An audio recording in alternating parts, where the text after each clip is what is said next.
all right, you're going to have to put some effort into your life. And you need to be motivated to do that. And so what are the potential sources of motivation? Well, you could think about them in the big five manner. You know, if you're extroverted, you want friends. If you're agreeable, you want an intimate relationship. If you're disagreeable, you want to win competitions. If you're open, you want to engage in creative activity. If you're high in neuroticism, you want security. Okay, so those are all sources of potential motivation that you could draw on, that you could tailor to your own, your own personality. But then there are dimensions that you want to consider your life across. And so we ask people about, well, if you could have your life the way you wanted it in 3 to 5 years, if you were taking care of yourself properly, what would you want from your friendships? What would you want from your intimate relationship? How would you like to structure your family? What do you want for your career? Well, how are you going to use your time outside of your job? And how are you going to regulate your mental and physical health, and maybe also your drug and alcohol use? Because that's a good place to auger down, because alcoholism, for example, wipes out, 5 to 10% of people. So you want to keep that under control. And then so maybe you develop a vision of what you would like your life to be, and that associates the goal. Well, once the goal is established, and then you break down the goal into micro processes that you can implement. The micro processes become rewarding in proportion, in relation to their causal association with the goal, and that tangles in your incentive reward system, keeps you moving forward. And the way it works is that it works better if it produces positive emotion when it can see you moving towards a valued goal. Okay, well, what's the implication of that? Better have a valued goal, because otherwise you can't get any positive motivation working out. And so the more valuable the goal, in principle, the more the micro processes associated with that goal start to take on a positive charge. And so what that means is, well, you get up in the morning and you're excited about the day, you're ready to go. And so as far as I can tell, what you do is you specify your long-term ideal.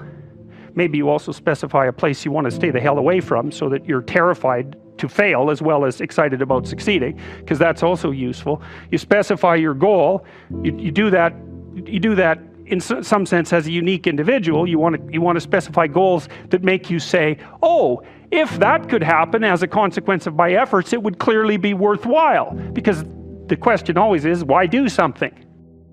Because doing nothing is easy. You just sit there and you don't do anything. That's real easy. The question is, why would you ever do anything?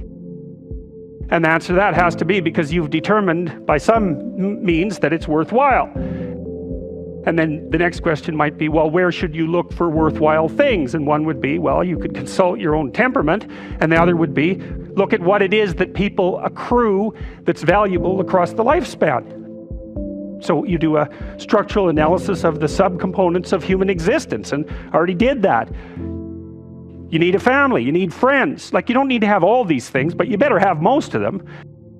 Family, friends, career, educational goals, plans for, time outside of work, attention to your mental and physical health, etc.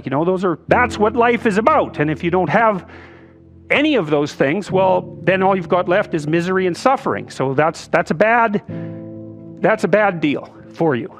I think the best thing you can do with regards to your conscientiousness is to set up some aims for yourself, goals that you actually value. Because how are you going to hit something if you don't know what it is? That isn't going to happen. And often people won't specify their goals too, because they don't like to specify conditions for failure. So if you keep yourself all vague and foggy, which is real easy, because that's just a matter of not doing as well, then you don't know when you fail. And people might say, well, I really don't want to know when I fail because that's painful. So I'll keep myself blind about when I fail. That's fine, except you'll fail all the time then. You just won't know it until you've failed so badly that you're done. And that can easily happen by the time you're 40.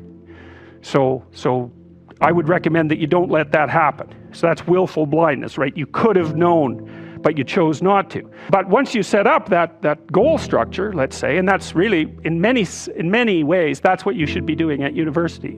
That's exactly what you should be doing, is trying to figure out who it is that you're trying to be, right? And you aim at that.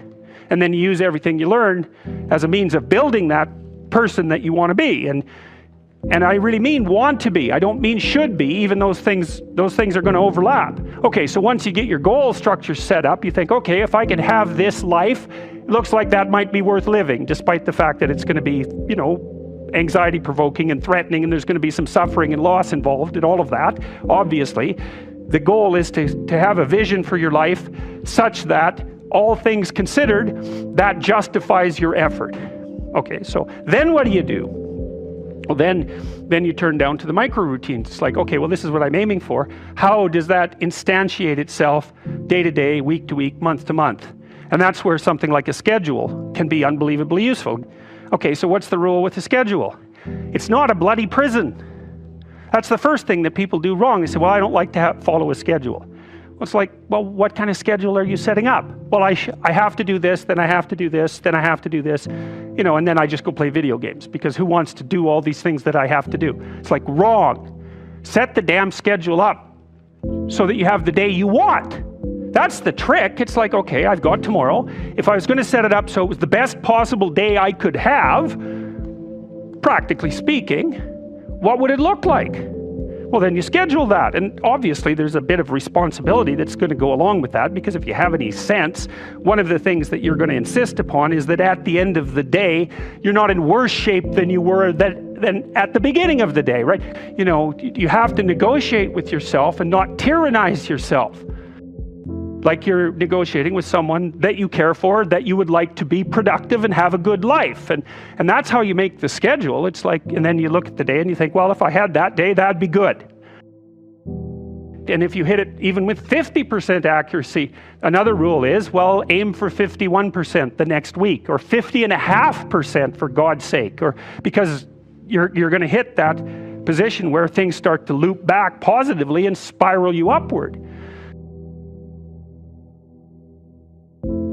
So that's one way that you can work on your conscientiousness, is plan a life you'd like to have. And you do that partly by referring to social norms. That's more or less rescuing your father from the belly of the whale. But the other way you do that is by having a little conversation with yourself about, as if you don't really know who you are, because you know what you're like. You won't do what you're told. You won't do what you tell yourself to do. But, you know, my point is that you have to understand that you're not your own servant, so to speak. You're someone that you have to negotiate with, and you're someone that you want to present the opportunity of having a good life to. And that's hard for people, because they don't like themselves very much. So, you know, they're always like cracking the whip and then procrastinating. One of the things you should be asking yourself is, when you spend an hour, was that, well, would have I paid someone $50 to have had that hour? And if the answer is no, it's like, well, maybe you should do something else with your time. And it depends on whether or not you think that your time's worthwhile. But the funny thing about not assuming that is, if you assume your time isn't worthwhile, what happens is you don't just sit around sort of randomly in a state of responsibility-less bliss. What you do is you suffer existentially.